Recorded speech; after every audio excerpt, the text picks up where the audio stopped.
Tervist! Fookuses saates on Varro Vooglaid teisel pool Fookuses saate lauda, mina olen endiselt Markus Järvi. Tere! Tere Markus, tere vaatajad, kuulajad! Täna me räägime sellisest asjast nagu just äsja Riigikogu poolt vastu võetud erakonnaseaduse ja krediidiasutuste seaduse muutmise seadusest, mille osalt sina oled ka Vabariigi presidendile Alar Karisele kirjutanud pöördumise, milles sa siis palud tal selgelt seda seadust mitte vastu võtta, sellepärast et seadus on otseselt vastuolus nii mitmegi põhiseaduse paragrahviga.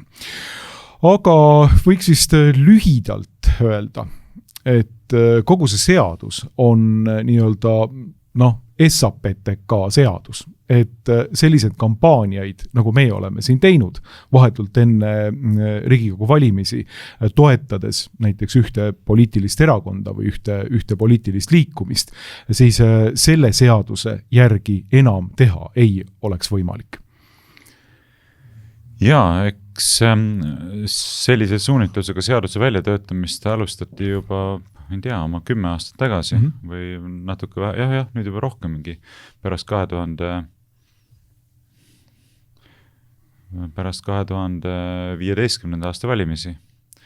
Sellepärast, et toona juba oli ju selline olukord, kus erakondade rahastamise järelevalve komisjon tõlgendas SAPTK poolt ellu viidud valimiste-eelseid kampaaniaid keelatud annetusena, kas konkreetsetele erakondadele või kandidaatidele, ja tahtis meie suhtes algatada menetlust ja algataski menetluse. Ja selle käigus nõudis meilt dokumente, et näha, et mil moel me oleme kampaaniat teinud, kust me oleme tellinud mingisuguse buklette ja kus me neid laial oleme saatnud ja palju see maksma on läinud ja kõik nii edasi. Ja me saime toona vastata, et me ei väljasta teile mingisuguseid dokumente, sellepärast et teil ei ole õigust erakonnaseadusest tulenevalt nõuda dokumente kolmandatelt isikutelt, et te saate nõuda dokumente erakondadelt, kandidaatidelt, valimisliitudelt, valimisliitude nimekirjades kandideerinud isikutelt, üksikkandidaatidelt, midagi oli seal veel, ma ei mäleta, aga mitte kolmandatelt isikutelt. Ja juba toona nad ütlesid, et see piirab meie volitusi lubamatult, me peame saama võimaluse nõuda dokumente ka kolmandatelt isikutelt. Neil ei ole õnnestunud rohkem kui 10 aasta jooksul seda seaduse muudatust ellu viia, aga nüüd eelmise nädala kolmapäeval siis Riigikogus koputati see lõplikult ära ja anti erakondade rahastamise järelevalve komisjonile sellised üliulatuslikud volitused, et kui neil on alust arvata, et mõni kolmas isik võib omada mingisuguseid dokumente, mis viitavad keelatud annetuse tegemisele või valimisseaduse rikkumisele muus tähenduses, siis nad saavad kohustada piiramata ringi kolmandaid isikuid väljastama piiramata ringi dokumente ja piiramata juhtudel. Et pole isegi määratletud ära, et millistel juhtudel, millistelt isikutelt ja millist dokumente nõuda võib lihtsalt kolmandatelt isikutelt, kui on alust arvata, et neil võib olla dokumente, mis siis viitavad erakonnaseaduse rikkumisele. Ja palju õnne. Ja mis siis kogu selle asja selline teine sisu on see, on ju, et see seadus põhimõtteliselt ütleb, et kui nüüd erakondade rahastamise järelevalve komisjon tuvastab nii-öelda keelatud annetuse, siis see keelatud annetuse tegemise hetkest 30 päeva edasi on võimalik maksta see niinimetatud keelatud annetus, mis tegelikult ei ole keelatud annetus, vaid võib olla lihtsalt, ma ei tea, kampaania üleskutse toetamaks ühte poliitilist jõudu, mida tõlgendatakse keelatud annetusena ja mille protsess või menetlemise õigus siis erakondade rahastamise järelevalve komisjonil kestab selgelt kauem kui 30 päeva, et selle annetuse tegemise hetkest võib siis, või peab siis, kui on see rahastamise järelevalve komisjoni poolt koputatud, et see on keelatud annetus, tuleb see teha peale seda tähtaega riigikassasse. Mitte enam isegi tagasi, näiteks nagu ma ei tea, nagu SAPTK teeb keelatud annetuse, et siis ma ei tea, mõnelt konservatiivset erakonnad, näiteks Eesti konservatiivsed rahvaerakonnad, nõutakse välja see annetus SAPTK-le. Justkui tagasi menetletakse seda, vaid nüüd siis see läheb juba peale 30 päeva annetuse tegemise hetkest otse riigikassasse. Ehk siis tegelikult on see ju ei mitte midagi muud kui maksustamise vorm. lihtsalt. Et sa ütled, et sa tahad keelata... See on röövimine. No jah, väga palju nii-öelda maksustamist meie tänapäevases Eesti riigis ongi röövimine põhimõtteliselt. Ega ma mõtlen, maksustamine on nagu midagi sellist, mis peaks toimuma mingi teatavate printsiipide alusel ja teatava regulaarsusega, eks. No okei, ta ei pea regulaarsusega toimuma, kui mingi tulumaksu tuleb maksta, müüda oma korteri ära või midagi sellist. Aga põhimõtteliselt on lähemal minu meelest röövimisele sellepärast, et see on teise isiku sundimine oma vara loovutamisele vägivalla ähvardusel, sisuliselt, riikliku vägivalla ähvardusel, riikliku karistuse ähvardusel, eks. Et kui me mõtleme nüüd sellele olukorrale, mida sa kirjeldasid, siis esiteks, selles olukorras SAPTK ei ole mitte kellelegi mitte mingisugust annetust teinud. Me viisime ellu valimiste eelsel ajal oma kampaania selleks, et öelda, et kui te ei taha, et Eestis näiteks hakatakse maha suruma sõnavabadust, niinimetatud vaenukõne kriminaliseerimise laiendamise teel, siis toetage näiteks erakonda A või erakonda B või nii erakonda A kui ka B, eks. Ja kindlasti ärge toetage erakonda C, D ja E, nii. Nagu me põhimõtteliselt tegime selle erandiga, me ütlesin, et ärge kellegi poolt hääletage, me ütlesin, et ärge neid toetage, vastasel juhul tuleb vaenukõne kriminaliseerimine, nagu tegelikult. Ja see oli enne 23. aasta Riigikogu valimisi. Nii, et on oletud, et SAPTK on miinud valimiste-eelsel ajal sellise kampaania ellu või mõni teine kodanikuühendus, seistes oma põhikirjaliste eesmärkide eest, antud juhul sõnavabaduse säilimise eest. Nii. Mitte mingit annetust tegelikult ei ole mitte kellelegi tehtud. On lihtsalt viidud ellu oma kampaania ja selleks on tehtud kulutusi. Nüüd nõudes välja kolmandalt isikult dokumendid, näiteks antud juhul SAPTK-lt, võib ERJK saada teada, et me oleme selle kampaania elluviimiseks teinud kulutusi nii ja nii palju. Ma tulen selle juurde kohe tagasi, aga ma kirjeldan vahepeal nüüd selle probleemi teiselt poolt ära. Nüüd see erakond, kes justkui oleks nagu annetuse saanud, keelatud annetuse, sest SAPTK on juriidiline isik, juriidilist isikut annetused on keelatud, peab maksma riigi tuludesse selle summa, mille siis erakondade rahastamise järelevalve komisjon on dokumente välja nõudes tuvastanud kampaania maksumusena. Olgugi, et see erakond ei ole tegelikult mitte mingisugust annetust saanud. Keegi ei ole teinud mitte mingisugust annetust neile reaalselt. Ja nüüd on siis see olukord, mida sina kirjeldasid, eks ole, et selleks hetkeks, kui ERJK teeb selle ettekirjutuse, on ammu 30 päeva SAPTK kampaania tegemisest möödunud, ehk enam ei ole võimalik selle erakonnal kanda raha tagasi SAPTK-le ka tagasi jutumärkida, sellepärast, et ta ei olegi tegelikult midagi saanud, vaid ta peab kandma selle summa, mille ulatuses SAPTK kampaaniat tegi, otse riigituludesse. Riigituludesse. Ja mis on kõige pullim selle asja juures, on see, et kui selle kampaania kulutused SAPTK poolt on tuvastatult või ka hinnanguliselt olnud üle 40 000 euro, siis see on suures ulatuses. Ja see tähendab seda, et enam ei piirduta mitte väärteomenetlusega, vaid kriminaalmenetlusega. Nii SAPTK suhtes, kui ka väidetava annetuse saaja suhtes. Olgugi, et üks pole annetust teinud ja teine pole annetust saanud. Nii et sa kõigepealt maksad ära rohkem kui 40 000 eurot selle erakonna näol, kes siis väidetavalt on annetuse saanud, mitte millegi eest. Ja lisaks sinu suhtes algatatakse veel kriminaalmenetlus, saad veel kriminaalkorras karistada. Ja nüüd saabub püent. See erakond võib saada karistada ja olla sunnitud selle raha ära maksma täiesti sõltumatult sellest, kas tal oli midagi pistmist SAPTK poolt selle kampaania korraldamisega. Ta ei pruukinud teadagi seda, et SAPTK sellise kampaania teeb. Ta võis isegi teada öelda, ärge tehke, me saame muidu karistada. SAPTK ütles, teeme küll, meil on õigus seista oma maailmavaateliste tõekspidamiste eest. Me võtame selle riski. Ja ütles, no jaa, te võtate selle riski, aga meie saame siis pärast ju karistada. Olgu, et me ei ole teilt mitte midagi saanud ja me saame veel kriminaalmenetluse kaela, eks. Ja põhimõtteliselt sa saad niimoodi ka maakeeli väljendusest sitta keerata.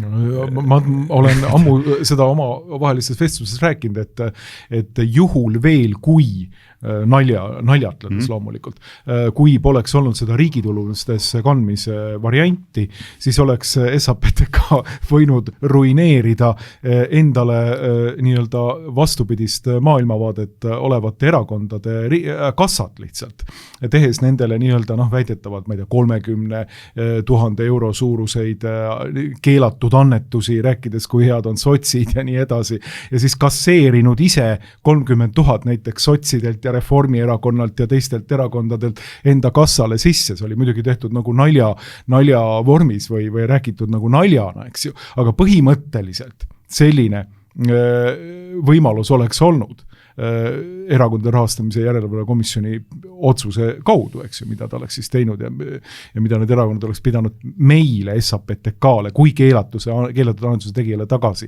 maksma. Aga nüüd ei ole ka seda momenti, nüüd otse riigi tuludesse. ja no see on üks aspekt sellest probleemist, aga teine väga oluline aspekt on see, mis on olemas ka kehtivas erakonnaseaduses ja mis seisneb siis selles, et juriidiliste isikute poolt annetuste tegemise lauskeeld kui selline on põhiseadusvastane. Seda me oleme ju ka oma menetlustes varem selgitanud, ka praegu käimasolevas menetluses, kus teatavasti Tallinna halduskohus on langetanud minu ja sinu suhtes, eks ole, või vabandust, see on Harju maakohus, on langetanud minu ja sinu suhtes otsuse, et me peamegi maksma tagasi, eks ole, SAPTK-le tagasi maksma 7500 eurot mõlemad või? Oli mingisugune selline midagi 600, midagi oli. Midagi suurusjärk 7000. Suurusjärk 600. Eks me oleme selle vaidlustanud ringkonnakohtu menetlus on pooleli, aga põhimõtteliselt on juba praegu kohus langetanud otsus, et mina ja sina peaksime maksma SAPTK-le tagasi mingi 7000 eurot mõlemad. Olgugi, et me pole mitte midagi saanud,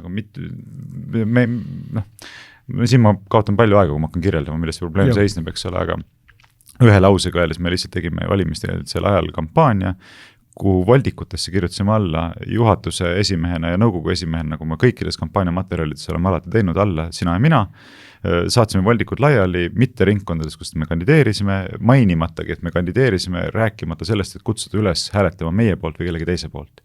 Lihtsalt ütlesime, ärge hääletage Reformierakonna ja Eesti 200 sotside poolt, kui te taha saada homoabielu ja vaenukõne kriminaliseerimist. Ja seda tõlgendas siis ERJK SAPTK poolt minule ja sinule tehtud keelatud annetusena ja kohus on praegusel hetkel esimese astmes nõustunud, jah, see oli keelatud annetus, nii mina ja sina peame maksma tagasi ERJK poolt välja mõeldud numbri 7000 eurot mõlemad. Nii. Nüüd, mis on see, selles menetluses me oleme ka ju korduvalt selgitanud, et selline lauskeeld on põhimõtteliselt vastuolus põhiseaduses tagatud sõnavabadusega, väljendusvabaduse põhiõigusega. See on paragrahv 45, kui ma peast õigesti mäletan, eks ole, et igaühel on õigus vabalt väljendada oma arvamust ja veendumusi sõnas, trükis, kuidas iganes seal oli, mul ei ole seda praegusel hetkel ees. Igaühel on õigus vabalt levitada ideid, arvamusi, veendumusi ja muud informatsiooni sõnas, trükis, pildis või muul viisil.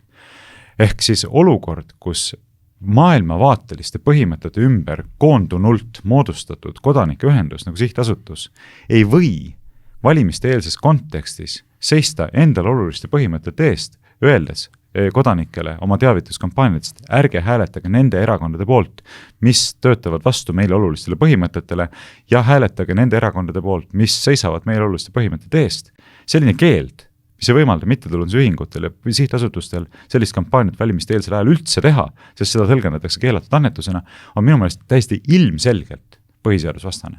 Sellepärast, et ka Euroopa Inimõiguste Kohus, nagu ma oma pöördumises presidendi poolegi kirjutasin, on korduvalt öelnud, et veendumuste vabadus ja väljendusvabadus laieneb ka juriidilistele isikutele, ennekõike laieneb see kodanikuühendustele ja seda on eriti oluline kaitsta just poliitilises kontekstis, ennekõike siis valimiste kontekstis. No nii selge, kui saab olla. No täpselt, tähendab, mis idee siis on üldse teha kodanikuühendusi, reaalseid kodanikuühendusi, kui nad ei saa mõjutada vahetult enne valimisi poliitiliselt kodaniku ühiskonda ja avaliku arvamuse välja. See on kogu nende eksistentsi eesmärk. No vähemalt väga oluline osa sellest. Või väga oluline osa, ütleme siis niimoodi, et tõesti, et vähemalt kui me oleme poliitiliselt suunatud kodanikuühendus, siis meie eesmärk on loomulikult see, et võimule tuleksid meie maailmavaatega sarnased poliitilised jõud. Loomulikult, kes kaitseksid neid põhimõtteid, mis on meile oluline. Just. Või kui ei kaitse, siis lähme ise poliitikasse, kas või nende jõudude kaudu, nii nagu me eelmine kord siin läksime, eks ju, saime sellest kohe karistada erakondade rahastamise järelevalve komisjonilt, eks ju, aga see on kogu kodanikuühiskonna selline raison d'être, ehk siis olemise põhjus, et miks nad üldse sellised poliitilised kodanikuühiskonnad eksisteerivad. Ehk siis tegelikult see seadus praegu võtab ära igasuguse poliitilise kodanikuühiskonna eksisteerimise võimaluse üldse. No ma ütlen, see probleem on olemas juba kehtiv seaduses, sest kehtiv seadus nüüd enne selle eelnõu vastuvõtmist ütles ka, et juriidiliste isikute annetus on keelatud kui selline. Aga probleem on lihtsalt selles, et erakondade rahastamise järelevalve komisjon on hakanud järjest laiendama seda juriidilise isiku annetuse määratlust. Et kui küsimus oleks selles, et näiteks SAPTK ei või kanda üle parteidele või kandidaatidele raha selleks, et viia ellu oma kampaaniat, siis see on arusaadav. Aga kui lihtsalt meie enda kampaaniat, meie enda üleskutseid hakatakse tõlgendama rahaliselt hinnatava hüvena ja sellisena keelatud annetusena, siis see tasalülitub täielikult kodanikuühendused valimiste kontekstist. Ehk siis kampaaniad tohivad teha, üleskutseid esitada, seisukohti väljendada, valijate hoiakuid, suunavaid seisukohti väljendada, üksnes parteid ja kandidaadid ise. Kõik kodanikuühendused, mida on Eestis 10 000, olgu vait, kui hakkad midagi siin soovitama või ütleme, et ärge nende poolt hääletage või hääletage nende poolt, siis riskid sellega, et sa saad menetluse ja kui sinu kulutused, mis sa oled teinud oma kampaania eluviimiseks ületavad 40 000, siis saad lausa kriminaalmenetluse. Mitte ainult sina, vaid ka see, kellele siis väidetava keelatud annetuse oled teinud. Nii et ma ütlen ausalt, et jah, sageli on vaieldav see, kas mingisugune seaduseelnõu on põhiseadusega vastuolus või mitte, ütleme nii, et sõltub sellest, millisele aspektile või argumendile rohkem kaalu omistada, aga antud juhul on minu meelest küll see vastuolu põhiseadusega täiesti ilmselge. Nii selles aspektis, et eks ole, et ei ole piiratud ära, millistelt kolmandatelt isikutelt võib dokumenti nõuda, milliseid dokumenti nõuda, kui ka selles aspektis, eks ole, et üha laiendava tõlgenduse kontekstis see juriidiliste isikute annetuse lauskeel lihtsalt ei ole põhiseadusega ühildatav. No jah, sa viitad siin kohe paragrahvile 26 põhiseaduses, igal ühel on õigus perekonna ja eraelu puutumatusele, riigiasutused, kohalikud omavalitsused, ametiisikud ja nii edasi, aga eraelu puutumatus, perekonna puutumatus, et need kolmandad isikud, nende põhimõtteliselt nende menetluse alla võtmine nüüd siis selle seadusega, see ju laieneb täiesti meelevaldselt ja väga huvitav on jällegi see, et meile pannakse nüüd jälle pihta selline täiesti meelevaldne tõlgendus, põhimõtteliselt erakondade rahastamise järelevalvekomisjon. Mis asi see on? See koosneb parteide liikmetest ja sinna erakondade rahastamise järelevalvekomisjon võib siis nüüd oma menetluses hakata välja nõudma kolmandate isikute mingisuguseid pangakontosid, kolmandate isikute väljavõtteid pangakontodest, kus ta näeb, et millal ta Selveris ostis, ma ei tea, seal piima, milliseid annetusi ta on teinud, millised on ta sissetulekud, millised on ja nii edasi. Kogu tema eraelu põhimõtteliselt on ju ka pangakonto ilusti näha. No mitte kogu, aga väga oluline osa. Väga oluline osa, et sa ju näed seda, et mida inimene teeb, eks ju. Et see, kui sa pangakontol on, milliseid tehinguid, kuhu, mida, eks ju. Ja need dokumendid pannakse nüüd erakondade esindajate laua peale, kui hakatakse menetlust ja seal on siis mõni sots või reformierakondlane, kes vaatab, et aga vaatame nüüd, et mille peale nüüd Vooglaid oma raha kulutab. Või Vooglaiu isa ja ema, vend, lapsed, nende sõbrad, vaatame, kolleegid. Millega Vooglaiu sõbrad nende oma enda raha kulutavad. Kuidas näiteks, ma ei tea, kas või selline mees nagu Adrian Bachmann, meie ühine sõber 15 aastat, makroskoopi teeb näiteks. Niimoodi hakatakse seda vaatama, et a la, täiesti kõike. Ja kõige põllim on ju see, et võib esitada erakondade rahastamise järelevalvekomisjon ettekirjutuse, millega nõuda välja dokumente kolmandatelt isikutelt, oletame, et sina kandideerisid, siis nad nõuavad, neil on alust arvata, et sinu abikaasa arvele on kantud üle rahasid, millega on rahastatud sinu kampaaniat. Või sinu abikaasa vanemate arvele. Miks mitte, ma ei tea, sinu kellelgi sõbra arvele. Või sinu kolleegid, või kes iganes. Ja nüüd on veel täiendav aspekt. Kui need inimesed ei ole nõus oma pangakonto väljavõtteid andma ERJK-le, siis võib ERJK pöörduda ju nende panga poole. Pank on ka kolmas isik. Et täiesti sõltumata sellest, kas teie annate või mitte, pank on otse. Selle ja selle isiku pangakonto väljavõtted. Näiteks eelmine aasta või eelmist 2 aastat või midagi on, mingi piire pole seatud seadusega, mida nad võivad nõuda, mida ei või. Pank on kohustatud andma, seadusest tuleneb see kohustus. Hakkake ka andma. Ja seal on siis üks sotsialist ja üks reformierakond. Kõikide parteide esindajad, parlamendiparteid. Võivad vaadata seda dokumenti ja klõps sellest pildi niimoodi omale kuskile ja sealt siis vaatavad, et kuidas teie abikaasad ja emad ja isad ja õed ja vennad on käitunud viimase aasta-paari jooksul näiteks finantsiliselt. Et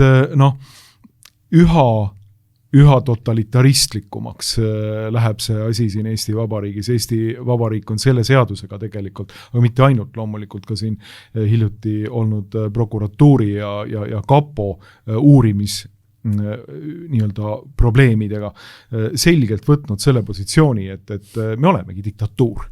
me olemegi diktatuur, me saamegi tegelikult inimeste üle nuhkida, siin ei ole enam mingisugust eraelu puutumatust, me oleme näinud ju seda ka, et Kapol on nendele nii-öelda sideandmetele täiesti põhimõtteliselt piiramatu juurdepääs, tal on kõikide sideoperaatoritega tehtud need kokkulepped, kus ta saab rahulikult nendes surfata põhimõtteliselt, ilma et ta peaks mingit taotlust tegema kellegi sideandmete juures, et sideandmed on siis need, kus sa helistasid, kui kaua kõne kestis, kellele helistasid, kus sa viibisid, kui kõne oli. Rääkimata muidugi nüüd sellest, et siin mõnede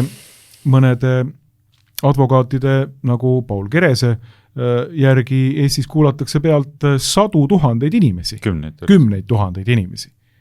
Okei, ma panin praegu natukene no, mis on ikkagi metsik. Aga metsik, 10 000 inimesi kuulatakse otseselt pealt nende kõned, mitte ainult lihtsalt see, et tuvastatakse nende sideandmed, vaid reaalselt, mida sa räägid, kellega ja mis juttu. Ja sideandmed on olemas kõikide inimeste kohta, kes üldse mobiiltelefoni kasutavad. Jah, absoluutselt. Et see on lihtsalt väga lihtne, eks.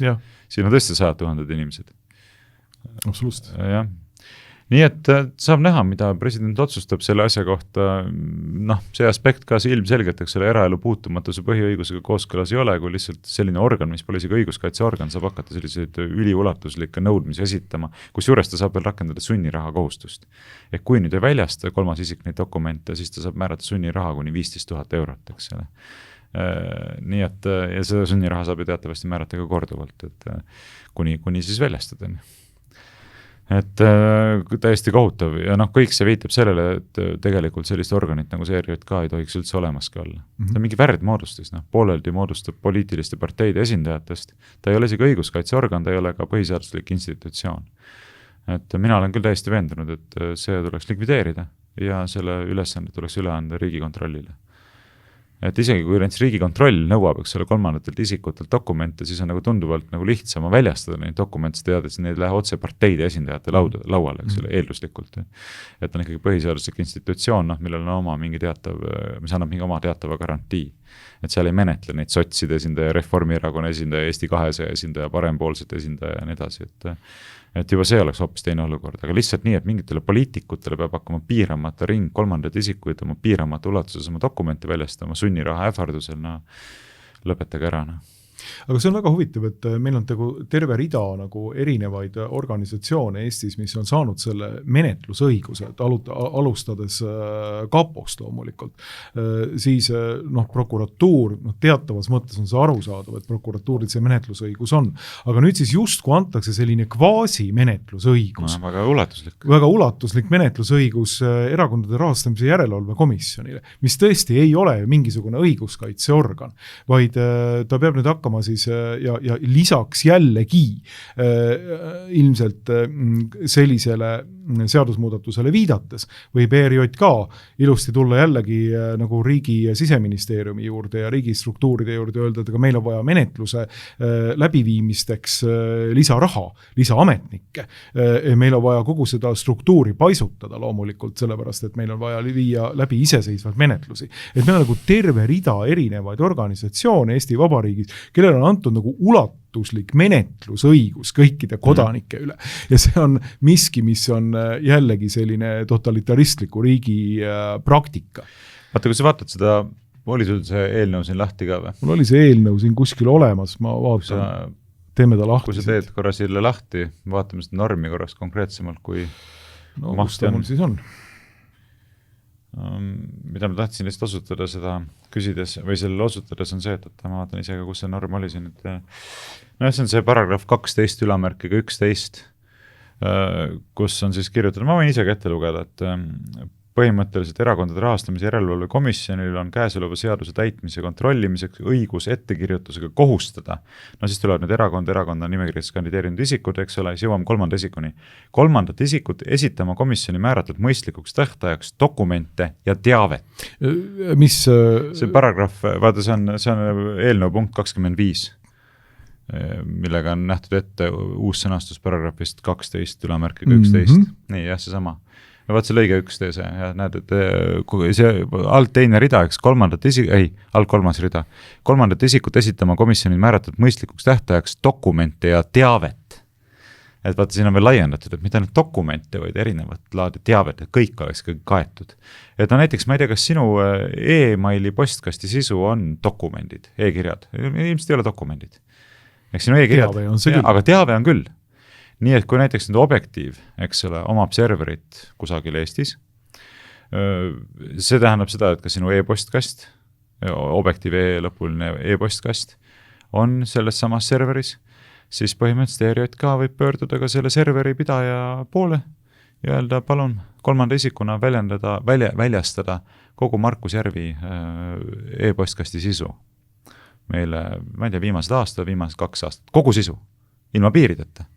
Eks ole, me tahame vaadata läbi, eks ole, et kas seal kirjavahetusest ilmneb seda, et ta tegelikult on siin konspireerinud seda, et kuidagi kaudselt teha tegelikult oma tegevusega toetada, näiteks ma ei tea, EKRE või Isamaa või kellegi kolmanda tegevust, eks ole, või mõne saadiku tegevust. Ja me tahame veenduda lihtsalt, et kas on või ei ole.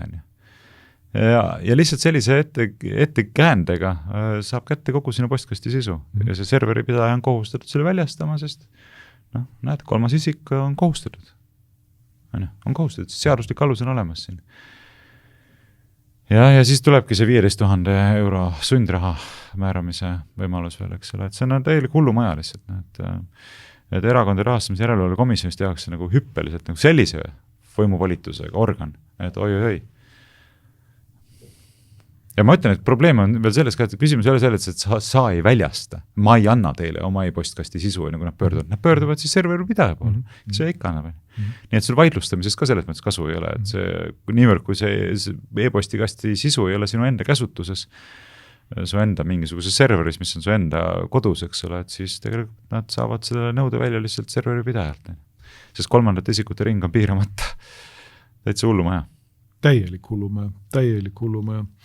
Ehk siis ERJK-s tehakse mingisugune poliitiline politsei põhimõtteliselt, kes hakkab lihtsalt menetlema neid eelkõige siis kolmandaid isikuid, aga loomulikult kolmandate isikute hulka kuuluvad sihtasutused, poliitilised, maailmavaatelised kodanikuühiskonna organisatsioonid nagu SAPTK, et sellise seadusega on ju põhimõtteliselt täiesti võimatu teha üldse mingitki poliitilist kampaaniat. Ei maksa torkida, muidu võid täiesti nagu paljaks selle kestuda. Absoluutselt. Pärast mitte ainult ei ole paljaks kistud sinu meilivahetus, vaid sa saad omale peale trahvid, millega näiteks, ma ei tea, Objektiivi või SAPTK tegevus tuleb tervikuna lõpetada. Et ei ole mõtet enam asjal olla. Et asi on nagu väga, väga tõsine. Et sellega põhimõtteliselt suretatakse ära kogu kodanikuühiskonna tegevus poliitilisel väljal. Kogu kodanikuühiskonna tegevus. Olukorras, kus tegelikult ei peaks olema üldse ka seda piirangut, et aga miks ei või näiteks juriidilised isikud teha poliitilisel väljal otseselt ka rahalisi annetusi. Õiguskantslergi, nagu selles minu pöördumises on ka tsiteeritud, on selgelt öelnud, et juriidilist isikut annetuste lauskeeld on täiesti põhjendamatu, see oleks lihtsalt ära tühistada, tervenisti. Oluline on see, et oleks läbipaistvus, oleks teada, kes on keda toetanud. Just. Aga me tahame võib-olla toetada mõnda kandidaati näiteks ja toetame nii või näiteks kelle asi see on? Kui see on deklareeritud, siis milles probleem on? Absoluutselt. Ja ütleme, kui nähakse probleemi, et ettevõtted võivad hakata siis väga palju poliitikat kontrollima, siis alati ülempiiri kehtestada. Näiteks üks juriidiline isik ei tohi aastas toetada rohkem kui 100 000 euroga. Näiteks. Ma ei tea, kas ühte kandidaati, ühte erakonda või kõiki kokku, eks see on arutelu küsimus. Aga jah, et see on täiesti võimalik. Kusjuures ma jäin praegu mõtlema selle peale, et seda mõttekonstruktsiooni edasi viies, et ERJK saab pöörduda näiteks sinu serveri pidaja poole ja nõuda välja sinu e-postkasti sisu. Ma ei ole see kindel, et sellisel juhul on tarvis sind sellest teavitada. Ei ole. Ma mõtlen lihtsalt, et nagu mingit kohustust otseselt nagu ei ole kirja pandud seaduses. Seadus ei ole mingit kohustust kirja pandud ja täpselt samamoodi nagu kapo ja prokuratuur võivad kõikide sideandmeted stuhnida ilma, et peaks teavitama kedagi, eks ju.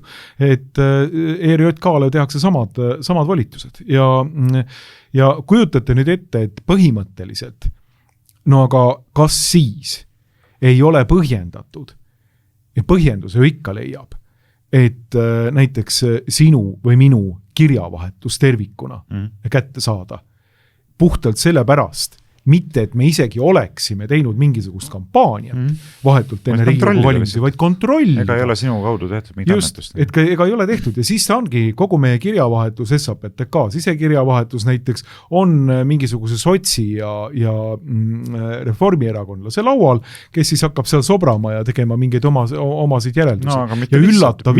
Mitte mingi sotsi või reformierakondlase laual, vaid ma võin sulle kohe öelda, kes seal näiteks liikmeteks on parteide esindajatena. No, näiteks lugupeetud, väga lugupeetud Indrek Tarand on nüüd uus esimees. Väga lugupeetud Jevgeni Kristofovitš, väga lugupeetud Kaarel Tarand, eriti lugupeetud härra Eduard Odinets näiteks. Ja nemad siis hakkavad lugema sinu ja su sõprade ja kolleegide pangakonto väljavõtteid ja kirjavahetust asja. Ja ausõna nad ei räägi oma parteis kellelegi. Mitte kellelegi ei räägi ja ausõna, näiteks mingisugused kirjad või mingid muud asjad ei leki ju ometi Luige meediasse. Ei, see on välistatud. Et see on täiesti välistatud, et sellist artiklit keegi kuskilt võiks kirjutada. Seal on ikkagi kõrgete moraalsete standarditega isikud. Absoluutselt. Ainult, eksklusiivselt. Et hullu maja. Usalda oma riiki. Ja usalda oma riiki. Ja siis tuleb see, õige hõlma ei hakka keegi. Ja teiseks sa pead oma riiki usaldama. Ja teiseks tuleb riiki usaldada täiesti jäägitult. Ja muidu sa oled putinist. Kellel on kasulik see, et õõnestada usaldust oma enda riiki? Eks ikka putinistil. Eks ikka Putinile endale. Ja siis on ju selge, et kui sa ei usalda ERJK-d, siis järelikult oled Kremli kasulik idioot. Lihtne, iseenesest on kõik lihtne. No ma nüüd ei tea, et kas Karisel on lootus see kuidagi mitte välja kuulutada ja Riigikokku tagasi arutamiseks saata või mitte. No lootust ikka on, aga... Et asi on selles mõttes hullumeelne ja esimese asjana muidugi, kui mingisugusegi... Jooma ajab see värk, ma ütlen. Ja meil on õnneks siin praegu ainult teed, et esimese asjana, kui ikka valab, miks sa siis ei vala, et see, aga esimese asjana võib ütelda seda, et kui peaks tulema mingisugune natukenegi konservatiivse valitsus, siis esimese asjana tuleb see seadus muuta ja tegelikult erakondade rahastamise järelevalve komisjon tervikuna laiali lasta või nende volitusi väga tõsiselt piirata. Tead, ma olen mõelnud ise selle peale. Täitsa ausalt, see tuletas mulle meelde, mis sa praegu ütlesid, et tegelikult viimase aasta Riigikogus olekski võib-olla keegi kohasem, võib-olla keegi olulisemaid asju, mida teha, võikski pühendada sellele, et teha nüüd niisugune pikk nimekiri kõikidest nendest esiteks sigadustest, mis tuleb tagasi pöörata ja teiseks siis pikk nimekiri niisugustest esimestest asjadest, mis siin 3 aasta jooksul on ilmnenud, et vajaksid muutmist, aga ei ole muudetud, et need ka ära teha. Et lihtsalt ütleme, ma arvan, et me võime rääkida siin kuskil isegi, ma arvan, mingisugusest absoluutse miinimumi 30 asjast, aga üle ei maksa ka pingutada esimese hooga kuskil kuni 100 asja. Ma olen kindel, et see on pigem seal kuni 100. Ja lihtsalt, et liiga laiali ei maksa jääda, siis ei ole asi enam hoomatav. Aga lihtsalt moodustada selline pikk kataloog asjadest, oleks juba ette teada, et nii kui õnnestub võimule pääseda, siis siin tuleb nüüd niisugune esimene pakett, mis esimese tegevusaasta jooksul peavad kõik saama tehtud. Mitte ainult need sigaduse tagasipöörata, mis on siin tehtud, vaid ka mitmesugused asjad, mida lihtsalt praegu ametis olev valitsus ei ole tahtnud ära teha, kuigi ammu oleks pidanud tegema. Nagu sideandmete küsimus näiteks. Absoluutselt. Lihtsalt vältab aastast aastasse. Euroopa kohus ütles vist 2016 juba, et see on lubamatu. Riigikohus on 2021, 5 aastat tagasi. Ja kõik ehitavad õlgu, eks ta ole ikka natukene nagu problemaatiline, aga mida te sojuta siin? Selles mõttes, et õigusriigis on väga selge, et kui nii Euroopa kohus kui ka Riigikohus on öelnud, et see on õigusvastane, ebaseaduslik, siis tegelikult tuleks kehtiv õigus kooskõlla viia sellega. See oli koomiline, kui hakkas riigiprokurör Taavi Pern ja teised kommenteerima kogu seda olukorda, et meil on ikkagi vaja mingisugust teatavat õigusselgus siin ja bla bla bla. Õigusselgus põhimõtteliselt esimese asjana tuleks kogu see asi praegu ära lõpetada. Kinni, putka kinni. Ei kogu enam midagi. Nii, mitte midagi ei kogu, et kellegiga ei kehti need lepingud enam sideandmete kogumise osas. No muidugi sideandmete kogujad, ehk siis telekomid võiksid ka ise nii palju nii-öelda mune omada, et lihtsalt kustutada need sideandmed praegu ära lihtsalt. Kõik, me ei kogu rohkem. mis teete nüüd siis? Riigikohus on öelnud, et neid ei tohi niimoodi lausalisel koguda, Euroopa kohus on seda öelnud. Rootsis sideandmete kogumine sellise viisil ära lõppeski, et Tele2 lihtsalt ühel hetkel ütles, et me kustutame ära lihtsalt. Ja siis riik hakkas neid menetlema selle eest, nad vaidlustasid selle menetluse Euroopa kohtus ja siis tuligi see Euroopa kohtu lahend. Eks see lõplik lahend ja varasemad signaalid olid juba eelnevalt olemas Euroopa kohtu poolt, et see on nagu suure tõenäosusega õigusvastane. Selge, et siis me lihtsalt ei kogu enam ja ongi kõik. Aga ma olen ise mõelnud, mis see põhjus on, miks Telia, Tele2 ja Elisa ikkagi aastast aastasse jätkuvalt neid massiliselt koguvad ja kapole nendele ligipääsu võimaldavad. Ja minu hüpotees, see on hüpotees, mul fakte ei ole, on see, et riik maksab neile selle eest ja mitte vähe. Sest mis nende huvi on neid koguda? Sellise viisil aasta aega säilitada olukorras, kus Riigikohus on öelnud, et see on õigusvastane. Mis see on? Noh, 2 varianti, kas näpud on kuidagi sahtli vahel, et neil on öeldud, et kui te enam ei kogu, siis hakkab teiega halbu asju juhtuma, või teine variant on selline positiivne motiveerimine. Ehk siis lihtsalt makstakse, näiteks ma ei tea, igahele makstakse mingisugune 1 miljon eurot aastas või mitu miljonit eurot aastas, et riik ütleb, meie jaoks on see nii oluline töövahend, sideandmed, et koguge ikka edasi, olgugi, et see on õigusvastane. Võt see on asi, mille vastu päris suuri ajakirjandus võiks huvi tunda. Absoluutselt. Aga igatahes nende asjade nimekiri, mida peaks hakkama ümber tegema peale seda katastroofilist 2 valitsust siin, esiteks Kaja Kallase valitsust ja siis nüüd Kristen Michali valitsust, et neid on tegelikult ikka päris palju.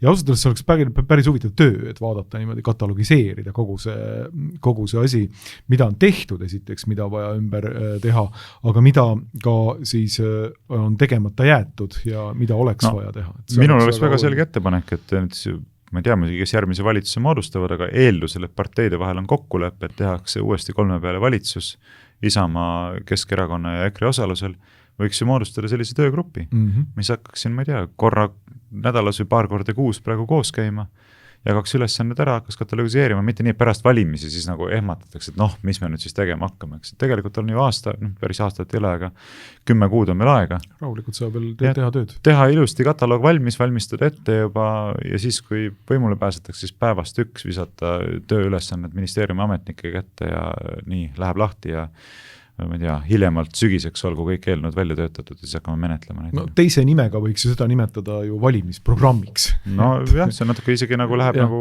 kaugemale kui valimisprogramm. Valimisprogrammis räägitakse sageli nagu rohkem põhimõtetest, eks ole, aga siin me saame räägida juba konkreetsetest seadusmuudatustest, eks. Ja see oleks minu meelest väga hea signaal, mida ei peaks ka häbenema saata avalikkusele, et näete, et kui õnnestub nende 3 erakonna vahel moodustada valitsus, siis need seadusmuudatused on ühisosana juba kokku lepitud. See ei ole niimoodi, et vaata, kõik räägivad midagi, meie muudaksime seda ja pärast mitte midagi ei tule, siis kõik süüdistavad teineteisteks, me ei oleks teinud küll, aga partnerid, eks ole, ei olnud nõus. Või teatud mõttes käsitleda seda juba praegu tervikuna. Eesmärk on taastada selline valitsusliit ja kui see valitsusliit saab taastatud, siis me anname garantii, et need seadusemuudatused saavad ka päriselt tehtud, eks. Ja see oleks selline nii-öelda koalitsioonileppe draft iseenesest. No see teeb üht-teist välja, eks ole, EKRE tahaks veel lisaks teha seda ja Keskerakond tahaks teha, aga mis see ühisosa on? Jaa, see ühisosa. Et need teeme kindlasti ära, eks ole. Koalitsioonileppe tuumik. Jah, tuumik ka mingis olulises aspektis, et jah. Et väga oluline oleks selline asi valmis teha, et tõesti. Nii, aga nüüd lähme teise teema juurde, mida me mõtlesime ka siin käsitleda, et vana hea homo küsimus, nagu ma aru saan. No ikka, millest me muud rääkida. Muud rääkida ei oska, siis tuleb juurte juurde tagasi. Ad fontes on selline vana hea ütelus. Allika juurde tagasi ja ega siis see muu on, et kogu inimkonna ajaloo algallikas, ehk siis homo küsimus, et meie kultuuriloo põhiolukord, põhiküsimus. Selge, aga ei, me räägime seekord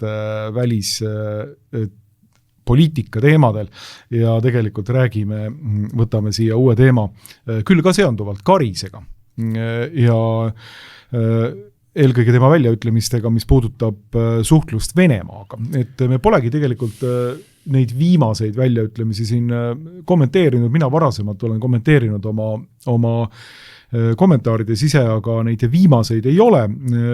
Midagi väga uut loomulikult Karis siia ette ei too, kuigi ütleme nii, et siin on mingisugune kontinuiteet ja nüüd mingisugune muudatus Karise käitumises, mida ta siin selle aasta jooksul on välja toonud. Nimelt ütles Karis ka Soome meediale, et meil tuleb valmistuda suhtlemiseks Venemaaga, siis hiljuti kordas ta seda koos Soome president Stubbiga ning on rääkinud ta ka sellest, kuidas Euroopa tegi Ukraina sõja alguses vea, nimelt ei mindud kohe Venemaaga ühise laua taha juttu rääkima, et kuidas see sõjaolukord Ukrainas ära lõpetada. Muuseas, väikese pisikese meenutusena võime ütelda, et ka Objektiivis on avaldatud artikkel, mis pärineb Foreign Affairsist.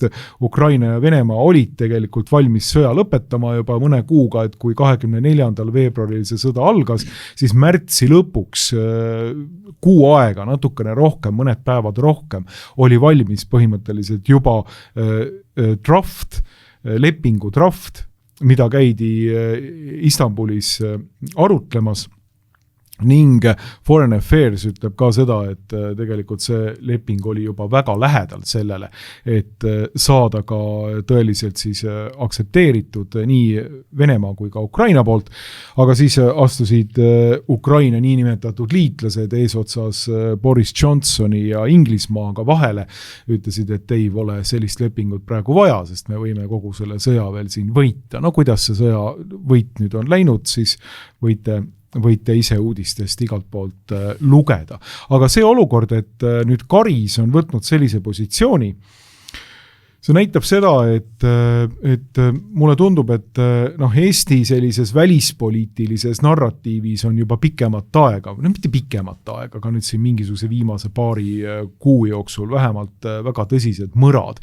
Et alati panete ju tähele seda struktuuri, et kui Karis välja tuleb enda positsioonidega, et mis on sellised tervemõistuslikud ja igati diplomaatilised, eks ju, siis meil teiselt poolt kogu Eesti välispoliitiline nomenklatuur tõuseb püsti, hakkab põhimõtteliselt rinda taguma rusikaga ja ütleb, et oi, et nii valesid sõnumeid pole veel ühe Eesti poliitiku suust kõlanud ja asi on ikka väga-väga tõsine, et Eesti Vabariigi president ei saa selliseid mõtteid välja ütelda, et meil oleks vaja oma naabriga kuidagi jõuda sama laua taha lõppkokkuvõttes. Või Karis räägib ka siin peaaegu alati Euroopast.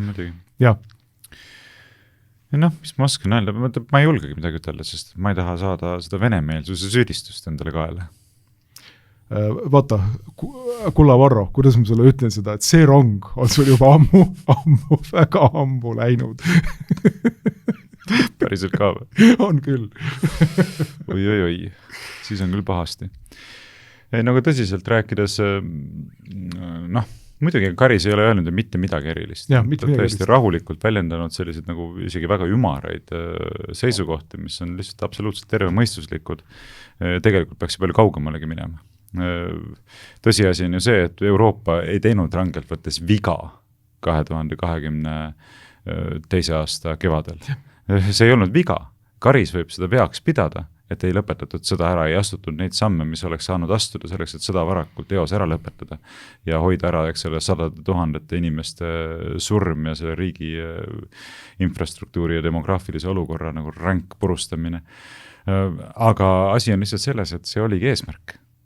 Eks, need huvigrupid, kes on olnud otsuste taga ja kes on domineerinud protsessi kulu üle, ei ole seda käsitlenud veana. See kullamees ongi olnud selle programmi sisu, et me ei taha, et see sõda kohe ära lõppeks, sest et see sõda on ju paljuski teeninud eesmärki Venemaad kurnata ja nõrgestada ja kui sõda käib 2 kuud, eks ole, pole jõudnud õieti alatagi, et siis see eesmärk ei ole ju saanud üldse täituma hakatagi.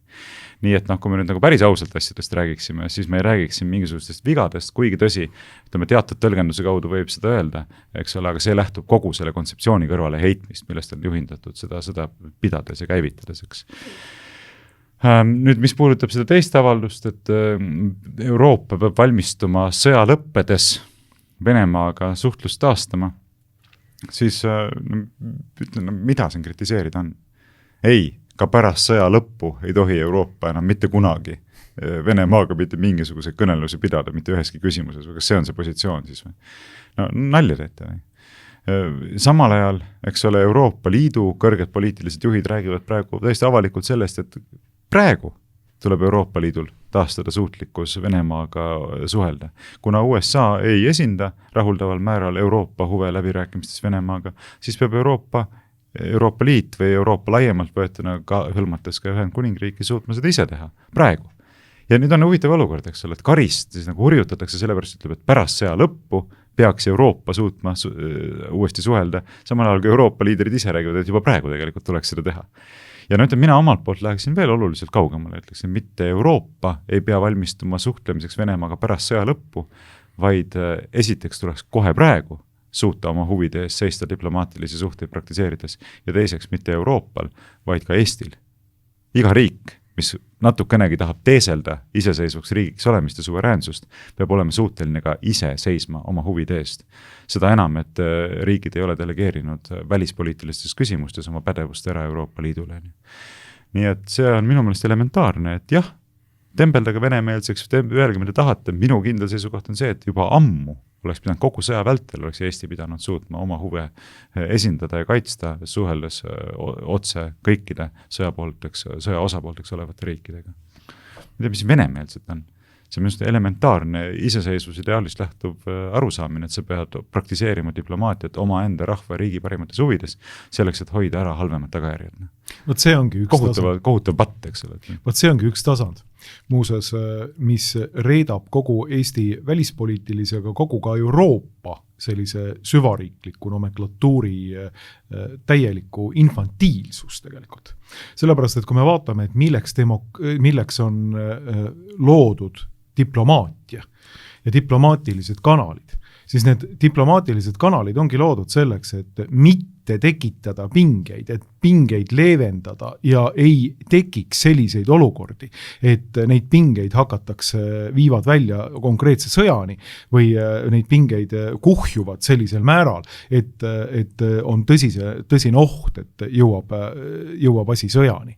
Et kui nii-öelda diplomaatilist suhtlust käsitletakse umbes sellisel viisil, et nii nagu, ma ei tea, Kaja Kallas ja von der Leyen, et nagu sellised 2 või 3 mõnusat sõbrantsi saavad kokku ja tulevad veinitama, sellepärast, et neil on nii tore koos olla ja mõnusat juttu rääkida ja mehi taga kiruda ja muid selliseid toredaid jutte rääkida omavahel.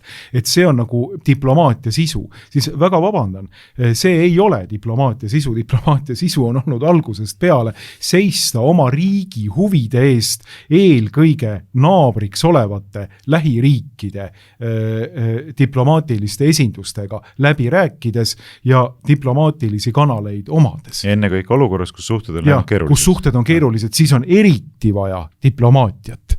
Siis on eriti vaja läbirääkimist. Siis ja kui ma vaatan kogu seda nagu asja, et kuhu nagu sellisele inimlikule ja infantiilsele tasemele on kogu ka Euroopa Liidu ja NATO suhtlus omavahel läinud, siis sealt väljendubki midagi sellist täiesti infantiilset. Sa vaatad, et kuidas need inimesed käituvad seal, ongi nagu selline ühtsete marionettide klubikene niimoodi. Tuleme, teeme sellise pildi ära ja siis saame lõpuks minna nagu veinitama niimoodi. Ja miks me koos käime? Seepärast, et meil on nii tore. Me kõik saame teineteisest täpselt samamoodi aru. Vaata kullakesed, see ei ole diplomaatia. See ei ole diplomaatia. Diplomaatia on see, mida peaks Eesti tegema praegu Venemaaga. Diplomaatia on see, mida peaks tegema Euroopa oma huvides Venemaaga. Ja diplomaatia oleks see, kui ütleme nii, Euroopas oleks ükski näiteks Charles de Gaulle'i laadne riigimees, kes tuleks ja ütleks juba ammu enne, kui Ukrainasse tulevad John McCainid, Victoria Nulandid, USA süvariiklikud mahinaatorid, põhimõtteliselt teostama seal riigipööret ja seda riiki suundumas ja viimas konflikti Venemaaga, siis Euroopa üheks peamiseks ideeks peaks olema see, et ütelda USA süvariigile ja teistele, kui vähegi on jõudu loomulikult, Euroopas ta praegu ei ole, aga selliste inimeste nagu Charles de Gaulle puhul võiks, masti inimeste puhul võiks seda oodata, ütelda, et ei, siia meie naabruses olevasse riiki, teie ei tule sekkuma. see on nüüd niimoodi, et me hakkame teiega läbi rääkima, aga siia te ei tule tekitama mingisugust konfliktipesa meie otsesesse Euroopa naabrusesse koos Venemaaga. Te lähete nüüd siit minema, sõidate, pakite oma asjad kokku Victoria Nüülandiga ja see asi jääb siia nüüd lahendada rahulikult Ukraina ja Venemaa vahel. Et see on meie enda huvides Euroopas, mitte seda konflikti pidevalt kogu aeg peale, sinna bensiini peale valades, vaid see konflikt maha võtta. Ja no nüüd siis on nagu aru saadud, et et ju on siis tulnud mingisugused signaalid kuskilt, et ma hetkeks ei pea näiteks Stuppi või muude Euroopa liidrite mingisuguseid vastavasisulisi arvamusi siirasteks, et nagu nad tahaksid reaalselt Euroopa huvides Venemaaga läbirääkimisi. Et ju see on siis mingisugune nii-öelda olukord, mis on neile kätte mängitud ja olukord happu ilmselt Euroopa jaoks ja ma ei lähe sinna põhjuste juurde, eks ju, nii energeetiliselt kui olukord on tegelikult Euroopa jaoks väga tõsine, et kui praegu ei hakka tulema tegelikult naftat ja energiat Venemaalt peale, siis Euroopa on väga tõsises jamas siin keset sügise ja talve poole liikudes, eriti kui Hormuzi väin on kinni loomulikult. Aga see, tulles nagu diplomaatia kontseptsiooni juurde, see on vajadus. See ei ole mingisugune nii-öelda nagu tore veinitamise klubi. See on eluline vajadus enda riigi huvides. Ja huvitav on see, et meil kogu see diplomaatiline aparatuur käsitleb seda justkui riigi reetmisena, kui tulevad välja inimesed, kes ütlevad, et meil on vaja läbi rääkida oma kõige suurema ja kahtlemata ka kõige ohtlikuma naabriga, Venemaaga. No ta selles mõttes ongi reetmine, et ta ei ole küll riigi reetmine, aga ta on reetmine selle programmi suhtes, mis ongi juhindunud eesmärgist saavutada suurem sõda Venemaaga. Eks selle programmi osaks on sõda Ukrainas, aga miks me peaksime arvama, et see programm peaks piirduma ainult sõjaga Ukrainas? Minu meelest küll, olles aastaid neid protsessi jälginud ja rääkides asjadest ausalt, nii nagu need on, ja nüüd ma vist küll ei pääse sest venemeelsuse süüdistusest, märgid viitavad sellele, et suuremat sõda tahetakse pigem Euroopa poolt ja kogu selle läänesüsteemi poolt, mis seda Ukraina sõda on maksimaalselt pikalt käimas hoidnud. Et kui diplomaatia on vahend suurema sõja ärahoidmiseks, eks, diplomaatilisi suhteid praktiseeritakse selleks, et hoida ära jõudmine, suhete halvenemine sinna tasandini, kus hakatakse asju klaarima sõjaliselt. Ja diplomaatiat ei soovita praktiseerida. Öeldakse kariselegi, eks ole, et igasugune üleskutse, et Venemaaga tuleb üldse kunagi veel midagi suhelda, on täiesti lubamatu ja vale, siis mis meile vastu vaatab? Meile vaatabki vastu selline programm, mis tegelikult on arvestanud sellega, et tuleb sõda ja võib-olla isegi soovib seda, et tuleb sõda. Et see oleks justkui nagu ära otsustatud, et sõda Venemaaga peab tulema, Euroopa peab selleks valmistuma, siin ei ole mitte midagi enam arutada, kes iganes töötab sellele vastu, see tuleb maha nüpeldada, eks ole, ise kui ta räägib siin mingist vajadusest, mingisuguseid kusagile läbirääkimiste laua taha istuda, ei tule kuskile istuda. Vastupidi, tuleb maksimaalselt panna kogu panused sellele, et sõda Venemaaga tuleb ja selle kaudu peab Venemaa saama hävitatud, eks. Ja see on minu meelest see programm, mis meile silma vaatab, et sinna juurde, kõrvale ja peale ja ümber klopitakse loomulikult üles igasugust vahtu selleks, et inimesi nagu disorienteerida, aga kui sa vaatad nagu sellist nagu läbivat, selget joont, siis minu meelest see nii on, et kui räägitakse, et 2028. 2029. hiljemalt 30. aastaks me peame olema sõjaks valmis, siis mina ei näe, et oleks Venemaal mingi kange kihk astuda Euroopaga sõtta hiljemalt 2030. aastaks, küll aga Euroopa poolt, eks ole, toimetatakse sellises vaimus, mis asetakski meid siis olukorda, kus me oleme valmis Venemaaga reaalselt selles ajaraamis sõda pidama. Et mingisugusest Ukraina võidul aitamisest ei räägi enam eriti keegi, sellest tähendusest, nagu sellest räägiti 22. ja 3. aastal, eks ole, et Ukraina peab kõik oma territooriumid tagasi saama ja Venemaa peab saama tükkideks jagatud ja võimuvahetus peab seal olema ja mingi sõjatribunal Venemaa juhtkonna üle ja kõik sõjakahjud tuleb hüvitada. Sellest ei räägi enam eriti keegi. Et pigem räägitakse nüüd ikkagi sellest, et me peame valmistuma nagu suuremaks sõjaks, eks. Ja nende valedega meid siin manipuleeritud pikka aega, nagu Priit Hõbemägi kirjutas oma selles märgilises artiklis, eks ole, et Kiievi koefitsiendist hakkab juba kõrini saama, kus ta selgitas, eks ole, et kogu kommunikatsioonist, mis meil on esitatud Ukraina poolt ja mida on vahendanud, ma rõhutan ka meie kohalikud meediaväljaanded, meil aastaid on julgelt pool olnud kohe vale, eks. Siis nii ongi. Et kogu jutt sellest, et NATO tagab meile kindla kaitse ja aegadest aegadeni see on osutunud läbinähtavalt valeks, praegusel hetkel saavad kõik sellest aru, kui habra struktuur on NATO ja isegi kui ta kokku ei kuku ja teda ära ei lõpeta, siis reaalse relvastatud rünnaku puhul oleks suhteliselt väike tõenäosus, et meile ka päriselt appi tulles. Need valed on hakanud kõik süsteemselt nüüd paljastuma, aga paned tähele, nüüd on juba liigutud edasi. Et me enam nendest asjadest ei räägi, nüüd me valmistamegi sõjaks Venemaaga. Et jah, mulle nii paistab see asi, väga vabandan, aga kui see teeb must putinisti, siis mis seal ikka, aga mis parata?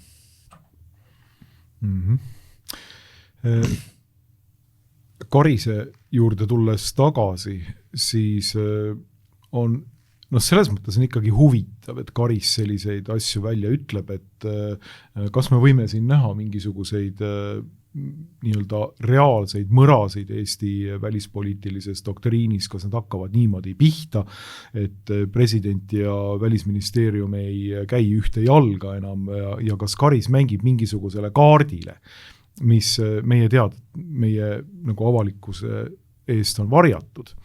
Et ta teab midagi reaalselt, et teab, mis lähikuudel saama hakkab ja on saanud julgustust selliseid mõtteid väljendada. Et siin võib olla ka see, et ma arvan, et kindlasti Karis mingisugusele kaardile mängib. Ja täna siin võidakse kritiseerida, aga 2-3 kuu pärast räägitakse sinust kui ettenägelikust poliitikust. Täpselt, et siin võib tõesti olla see, et me näeme seda sama Stuppi, me näeme seda sama, ma ei tea, Ursula von der Leyenit, Kaja Kallast keegi sinna ei lase, näiteks Moskvas Putiniga juttu rääkimas. Ja siis võib tõesti Karis ütelda, et kogu Islandi väljak ajas põhimõtteliselt udujuttu ja oli niimoodi dogmaatiliselt meelestatud, aga vaata tõeliselt avarameelne riigimehelikkus väljendus just nimelt Karise väljaütlemistes. Aga mulle tundub küll ka, et Karisel mingisugune eelteave on ja kas on teda julgustatud Kentmani tänava poiste poolt, et tegelikult sellised asjad seisavad ees USA saatkonna poolt põhimõtteliselt, et tuleb ära leppida, tuleb hakata Venemaaga läbi rääkima, me ei tea, siin Vitkov ja Kushner pidavad sõitma nüüd millalgi Moskvasse, 2 meest, kelle läbirääkimise oskused ja kõikvõimalikud usaldus nende vastu peale Iraani niinimetatud läbirääkimisi on ju, võiks olla Putinil nullis põhimõtteliselt nende vastu, aga saab näha, mis sealt välja tuleb, aga jah, Karise puhul tagasi tulles mingisugune kaart ja seljatagune tal ilmselt on. Jah, ilmselt on jah, ja nagu ajalugu meenutada teise maailmasõja lõpuaeg, Teherani konverentsile ja Jalta konverentsile, siis Teherani konverents just oli 1943, et see oli pikalt enne teise maailmasõja lõppu, kus tegelikult oli juba ära otsustatud. Eks ole, et Balti riigid jäävad Nõukogude Liidu koosseisu ja miski ei valista seda, et ka praegu on sellised asjad juba ära otsustatud, et geopoliitiliste jõuvahekordade ümbermängimise käigus on tegelikult mingisugused huvisfäärid juba ära jagatud. Ameerika Ühendriikide ja Venemaa omavaheliste läbirääkimiste käigus ja tegelikult ei ole sugugi välistatud ka see, et ütleme, meie teatavatele ametkondadele on sellised asjaolud tegelikult juba teada. Nüüd ongi küsimus selles, et kuidas neid asjaolusid nii-öelda lepitada kogu selle narratiiviga, mida on meile vahendatud siin aastaid, eks ja sellest, kuidas me Ukrainat võidule aitame, kuidas NATO tagab meile aegadest aegadeni kindla kaitse. Ja ega see lihtne ülesanne ei ole, et hakata vaikselt siis nagu inimesi nagu ette valmistama teatavatele faktidele silma vaatamiseks ja nendega leppimiseks. Ei ole tõesti, see saaks olema väga huvitav, et kuidas seda tehakse, et siin kusjuures ka see Kiievi koefitsiendi artikkel Priit Hõbemägilt viitas justkui sellisele asjale, et meile hakatakse vaikselt narratiivi muutma ja mis mind pani loomulikult üllatuma oli see, et meie välispoliitilised korüfeed päevapiltnik Mihkelson ja teised kommenteerisid siis justkui sellises laitvas toonis Zelenski väljaütlemist, et Balti riigid on järgmised. Et me oleme ju kuulnud seda juttu aastaid, seal on ametlik narratiiv kogu aeg, et Balti riigid on järgmised olnud, mis siis nüüd äkitselt muutus, kui Zelenski selle välja tõi. mis siis nüüd 2, 3, 4 aasta pärast on muutunud selles. Me oleme kuulnud ju seda ka, et Andrus Merilo on välja tulnud selliste rahustavate sõnumitega, et Eesti ei ole nüüd kohe rünnaku objekt, et on isegi ju palgatud Holger Roonemaa tooma tervemõistuslikust sõjahüsteeria vastu võideldes, et me näeme selliseid märke kogu aeg, aga tõepoolest saab siis nüüd näha, et kas need märgid, mille Karis on välja öelnud, kas need jõuavad ka siis nüüd millalgi juba Stratkomi sellisel viisil, et see sama Postimeeski siin, mille peatoimetaja just hiljuti vahetus ja vahetub, tähendab, on vahetumaas, et kas me näeme Postimehe sõja õhutavat poolt kõvasti maha võtmas ja hoopis tükis toomas teisi Stratkomile teada olevaid jutupunkte ja välja. Et seda oleks huvitav kommenteerida siin olevatel lähikuudel. Huvitavad ajad ootavad ees ja siin saab olema kommenteerida nii mõndagi, mis sellest artiklisse muidugi veel puutub, see vääriks eraldi veel pikemalt kommenteerida. Jaa, vääriks kindlasti. Sest et ühelt poolt Hõbemägi muidugi ütleb ära, eks ole, et see Kiievi koefitsient käib närvidele, aga mida ta Postimehe peatoimetajana ei ütle, ilmselt ei saagi sellel positsioonil veel töötades öelda, on see, et tegelikult ju Postimehe, see Delfi ja ERR ja kõik on ise ju seda kui Kiievi koefitsienti pidevalt vahendanud meile. Vahendanud ja juurutanud ja pähe peksnud. Neid samu valesid on kogu aeg meie avalikkuse teadvusesse nagu sisendatud ja taastoodetud ja hoitud seal ja võimendatud ja kõik, kes vastu räägivad, veel hurjutatud, eks. Et tegelikult see mingit pidi ridade vahele kirjutatuna on ilmselt ka teatav selline pihtimus minu meelest. Võimalik küll. Aga sina vist pead minema riiki valitsema, sest sul on juba mingisugune komisjoni istung ees või midagi muud. Täiskogu istung ja pealegi ka riik ennast ise ei valitse. Ei valitse. Keegi peab valitsema. No kuule, väga hea, et riiki valitsetakse vähemalt. Et jama on, kui ei valitseks keegi. No. Et vähemalt mõnigi valitseb. Aga suur tänu ja saatesse tulemast. Aitäh, järgmise korra.